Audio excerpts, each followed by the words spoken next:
से सारी चीजें पता लग रही है।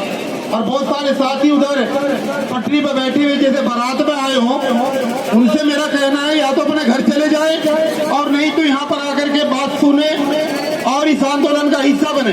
कितने साथी मेरी आवाज सुन रहे हैं? या तो घर जाए या फिर यहाँ पर आ जाए सामने। मैं ये करवट वाले तो यहाँ सुन करके भी घर नहीं जा रहे। मामी कह रही कतई नहीं जाऊंगी, एक तो लेट आई हूँ और वहां जाऊंगी।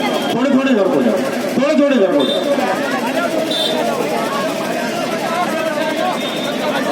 देखिए अभी मुझे बीच में इसलिए बोलना पड़ा, वैसे तो तबीयत खराब है लेकिन तुम्हारे लायक तो है भी गुंजाइश। हम यहाँ पर नाम जी है चले गए। हम यहाँ पर ना तो एलजी साहब से रिश्तेदारी बनाने के लिए आए हैं और ना ही हम अरविंद केजरीवाल जी से टिकट मांगने आए हैं। आज हम यहाँ पर इसलिए आए हैं कि ये दिल्ली की गरीब जनता ये जानना चाहती है कि दिल्ली का खलनायक कौन है गरीबों का। जो काम इस दिल्ली सरकार को करना होता है वो सारे काम दिल्ली सरकार बड़े आराम से करा लेती है। चाहे बिजली की सब्सिडी देने का मामला हो, चाहे अपने घर में 45 करोड़ लगा करके रेनोवेशन कराने का मामला हो, चाहे बसों में टिकट फ्री करने का मामला हो, चाहे विधायकों की सैलरी बढ़ाने का मामला हो, और अभी अभी 1000 रुपए हर महिला को मिलेंगे, ये प्रस्ताव पास हुआ है ना। अब सवाल ये है कि जब अपनी मर्जी से केजरीवाल साहब किसी नीति को आप लागू कराते हैं तो एलजी साहब बीच में नहीं आते, और जब गरीब लोगों को उनके हक और हकूक का पैसा देना होता है तो आप कहते हैं कि एलजी साहब करने नहीं देते। तो आज जो है इस बात का फैसला होगा कि जो इन दिल्ली के सिविल डिफेंस के बस मार्शलों जो 10,792 में हैं, जो लोकसभा के चुनाव से पहले इनको ड्यूटी पर बहाल कराएगा उसकी जय जयकार होगी, और जो बहाल कराने में रोड़ा बनेगा उसको झाड़ू दे करके मोर बनाने का काम किया जाएगा। अगर एलजी साहब खलनायक साबित हुए, सुन लीजिएगा, भारतीय जनता पार्टी के प्रतिपक्ष के नेता और अब वो लोकसभा के प्रत्याशी भी बन गए रामवीर सिंह विधूड़ी साहब, आपने ये चर्चा 17 तारीख को शुरू करी क्योंकि आपको पता था अंदर नहीं कि मुझे टिकट मिलने वाला है। आपने शुरुआत करी किसी सिविल डिफेंस वालों को ड्यूटी पर लो, और दिल्ली सरकार ने बड़ी मजबूती के साथ उसके ऊपर मोहर लगा दी राजेंद्र पाल गौतम जी के माध्यम से लिखित में प्रस्ताव दे करके। आज सवाल यह है कि अगर रामवीर सिंह विधूड़ी जी आप वास्तव में ईमानदार थे और आपके एलजी साहब ईमानदार हैं तो दिल्ली सरकार के माध्यम से विधानसभा सत्र में पास किया गया ये विधेयक, इसमें उन्होंने संकल्प लिया है कि हम इन कर्मचारियों को वापस लेना चाहते हैं। आप हमारे साथ चलें, हमारी अगुवाई में चले, हम आपके पीछे चलेंगे, हमारी फाइल को क्लियर करा करके ला करके दे। हम आपका भी, आपकी सरकार का भी और आपके एलजी साहब का भी धन्यवाद करने के लिए चलेंगे जैसे आज यहाँ पर हम आए।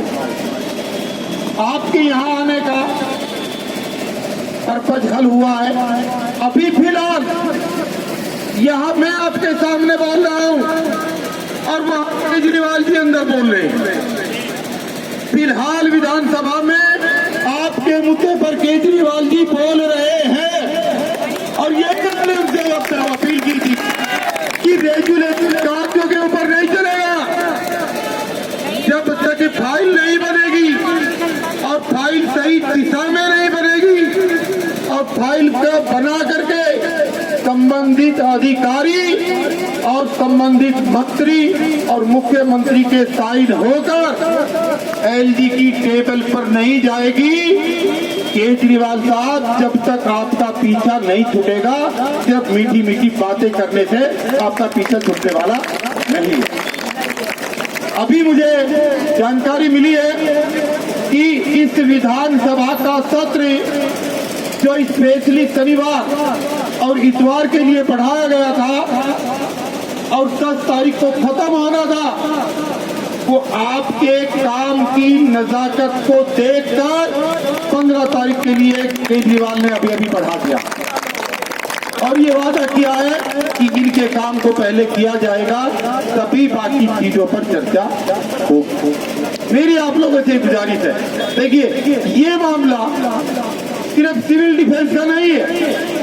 यहाँ पर फिलहाल दिल्ली की भिन्न भिन्न डिस्पेंसरियों में काम करने वाले तमाम सम्मानित भाई और बहन भी आए हुए हैं, जिनकी फाइल 12 जनवरी को सौरभ भारद्वाज मंत्री जी के साइन होकर इनको पक्का करने की फाइल गई है और फाइल जाने के बाद फाइल हमने उस तरीके से बनवाई कि एलजी साहब की टेबल पर जब फाइल गई तो 10-10 बार पढ़ी गई, लेकिन एलजी साहब को कहीं पर भी कलम रखने की उसमें और कमी निकालने का मौका नहीं मिला। अल्टीमेटली एलजी साहब ने उसको अप्रूवल दिया। जब सरकार ने अप्रूवल दे दिया, एलजी साहब ने अप्रूवल दे दी, तो फिर पक्का होने की में देरी क्या हो रही है? वो काम भी अभी रुका हुआ पड़ा हुआ है। इसी तरीके से जो सरकारी स्कूलों में गार्ड काम करते हैं, जो सरकारी स्कूलों में सफाई कर्मचारी काम करते हैं, उनकी कई महीने की सैलरी नहीं मिल रही है। अरे केजरीवाल साहब, दिल्ली की महिलाओं को, दिल्ली में 1 करोड़ 48 लाख टोटल मतदाता है, यानी कि 75 लाख महिलाएं हैं। 75 लाख, उन 75 लाख महिलाओं को 1000 रुपए देने के लिए आपके पास पैसे हैं, लेकिन इस शिक्षा विभाग के अंदर सफाई कर्मचारी और वहां का चौकीदार और जो चौकीदार निकाले हुए उनको देने के लिए तेरे पास पैसे क्यों नहीं है? पहले इसका जवाब दे। ये जवाब चाहिए इस जनता को आज। ये लड़ाई दोस्तों लंबी है। पीएससीएस के अंदर हमारे 500 कर्मचारियों को निकाला हुआ है, वहां पर बहुत बड़ा आंदोलन चल रहा है। आने वाली 15 मार्च को वहां पर फिर दोबारा आर पार की लड़ाई शुरू होने वाली है, क्योंकि जितने भी सरमाएदार लोग हैं, जितने भी पैसे वाले लोग हैं, पुलिस इनके मुट्ठी में होती है, नेता इनकी मुट्ठी में होते हैं। ये गरीब लोगों का शोषण करके बचाए हुए पैसे से अपने आकाओं को खुश रखने की कोशिश करते हैं। इसलिए दोस्तों, जितने भी साथी मेरे यहाँ पर आवाज सुन रहे हैं और सोशल मीडिया के माध्यम से जहाँ तक दिल्ली के तमाम असंगठित और असंगठित 25 लाख मजदूरों के अंदर जहाँ तक मेरी आवाज जा रही है, आप सब लोगों से मेरा अनुरोध है कि इस 1 महीने में आज से लेकर जब तक दिल्ली का चुनाव है, दिल्ली में चुनाव की डेट अभी नहीं आई ना, जिस दिन तक डेट आती है और चुनाव की तारीख आती है, दिल्ली के खलनायक को हमें ढूंढना है कि खलनायक केजरीवाल है या खलनायक एलजी साहब। और अगर दोनों बढ़िया हैं तो भाई दोनों का धन्यवाद, हमारा काम करते हो, हमारे लोगों को ढूंढो। और अगर बदमाशी हुई तो ये जो गलियों में मीटिंग करेंगे ना इस बार, इनका मुंह काला करके भेजेंगे वहां से। आप मजबूती के साथ तैयार रहना, मजबूती के साथ। कितनी बड़ी मीटिंग हो रही हो, कितने 1000 लोग हो, अगर आप 20 लोग भी पहुंच गए लट लेकर तो वो मीटिंग खराब हो जानी है। सब लोग जो है आपको संभालेंगे, आए हुए लोगों को नहीं संभालेंगे। और ये काम हमें करना पड़ेगा, डेली करना पड़ेगा। और मीटिंग से किसी की भी हो, हमें अपना हक मांगने के लिए निरंतर रूप से मजबूती के साथ खड़े रहना है। मेरा आप लोगों से वादा है, विशेष रूप से सिविल डिफेंस के भाई और बहनों से, आपको गुमराह होने की जरूरत नहीं है। आज भी बहुत सारे लोगों ने आपको गुमराह किया है, मुझे पता है। इस बात को समझ लो, मैं चोरी से नहीं बता रहा हूँ। हम यहाँ पर धन्यवाद करने के लिए आए हैं, ये हमारा फर्ज है। लेकिन अभी आपकी फाइल बनी नहीं है, आपकी फाइल ना अभी तक बनी है, और क्या उसमें लिखा जाएगा किसी को अभी तक भी पता नहीं है। हमें सबसे पहले सही कानूनी दृष्टि से जिस पर कोई ऑब्जेक्शन ना लग सके, उस माध्यम से पहले अपनी फाइल सरकार के माध्यम से बनवानी है, मंत्रिमंडल समूह की सिफारिश करानी है, केजरीवाल साहब के इसमें साइन होंगे। उसके बाद में आईएएस अधिकारी के माध्यम से वो फाइल एलजी साहब की टेबल पर जाएगी। जब चली जाएगी तो हम भारतीय जनता पार्टी के नेताओं से बात करके फिर एलजी साहब के यहाँ जाने का काम करेंगे। इसलिए गुमराह होने की जरूरत नहीं है। कई बहरूपिया आ रहे हैं तुम्हारे बीच में, कई लोगों की दुकानें चल रही हैं और वो दुकानें चलती रहेगी।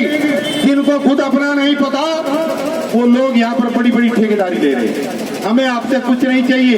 कोई भी साथी ये नहीं कह सकता कि हमारे संगठन ने किसी से 1 रुपया लिया है। हमने हमेशा आपकी आवाज उठाई है, सारे लेटर डाले हैं, हमारे लेटर पे कार्रवाई हुई है। और जिस विधायक और मंत्री के कहने पर आपकी कार्रवाई 17 तारीख को शुरू हुई, 16 तारीख का लेटर हमारे पास लिखित में है। हमने कल सर्कुलेट भी किया था आपको, इसीलिए ताकि आपको जानकारी रहे कि ये कार्रवाई हुई किस लेटर के ऊपर। मैं उम्मीद कर रहा हूँ वहां पर जैसे ही मुख्यमंत्री जी का स्टेटमेंट खत्म होगा, स्पीच खत्म होगी, तो मुझे उम्मीद है कि वहां से राजेंद्र पाल गौतम जी को भेजा जाएगा। मैं उनके संपर्क में हूँ। क्या बात हुई, क्या आगे होगा, आप सुन करके जरूर जाइएगा। और तमाम मेरे साथियों से मेरी अपील है, यहाँ पर बहुत बड़े बड़े हमारे धुरंधर स्पीकर हैं जो बहुत अच्छे भाषण देते हैं। ये लड़ाई मजदूरों की लड़ाई है, ये लड़ाई किसी जाति की लड़ाई नहीं है, ये लड़ाई किसी धर्म की लड़ाई नहीं है, ये लड़ाई किसी पार्टी की लड़ाई नहीं है। मजदूर की, कर्मचारी की कभी कोई जाति नहीं होती। हमारी एक ही जाति और एक ही धर्म है कि हमें अपना रोजगार चाहिए। पहले हमें रोजगार दो, उसके बाद में हम फिर आपसे बात करेंगे। तो कोई भी आदमी ऐसी कोई बात ना करे जो मुद्दे से हट करके हो। हम अपने काम के लिए आए हैं, हम अपनी सिफारिश लेकर आए हैं, हम अपने दुख रोने के लिए आए हैं, हम सरकार का धन्यवाद करने के लिए आए हैं। और धन्यवाद के साथ साथ हम दिल्ली सरकार के तमाम मंत्रियों से, हम दिल्ली सरकार के अंदर जितने भी हमारे विधायक हैं उनसे, और दिल्ली के मुख्यमंत्री से ये अपील करने के लिए भी आए हैं और उनको ये वादा याद कराने के लिए आए हैं कि 2013, 2015 और 2020 के चुनावी घोषणा पत्र के अंदर केजरीवाल साहब आपने ये वादा किया था कि अगर दिल्ली में मेरी सरकार बनती है तो मैं दिल्ली के तमाम ठेका कर्मियों को पक्का करूंगा। ये कहा था या नहीं कहा था, पता है। आज वो समय आ गया है। केजरीवाल साहब, सिविल डिफेंस के लोगों को ड्यूटी दो और दिल्ली में काम करने वाले 25 लाख कर्मचारियों को आप जो है पक्का करने का इसी सत्र के अंदर एक संकल्प पारित कराएं, ताकि हम इस 1 महीने में खलनायक को ढूंढ सके कि खलनायक एलजी साहब हैं या खलनायक आप हो। वादा खिलाफी आपने की है या काम को होने में रोड़ा दिल्ली के राज्यपाल लगा रहे हैं, ये हम जानना चाहते हैं। इसी के लिए हम आए हैं। इसलिए जब तक ये प्रोग्राम चले शांतिपूर्वक तरीके से, दिल्ली में प्रोग्राम बंद है, धारा 144 लगी हुई है। विशेष अनुरोध पुलिस पुलिस से करके हमने उनसे ये वादा किया था कि हम सिर्फ धन्यवाद करने के लिए आ रहे हैं, इसलिए आप लोग कानून के दायरे में रहकर शांतिपूर्वक तरीके से अपनी बातें रखें। आप लोगों में से भी किसी को अपनी बात रखनी है, आप भी अपनी बातें रखें। आप सिर्फ सुनने वाले ना बने, बोलने वाले भी बने। आप में से भी कुछ लोगों को अपनी बात रखना चाहिए। और मेरे बाद में सुप्रीम कोर्ट के सीनियर एडवोकेट आदर सम्मान के योग्य भानु प्रताप सिंह, वो आप अपनी बात आपके बीच में रखेंगे। राजकुमार धिगान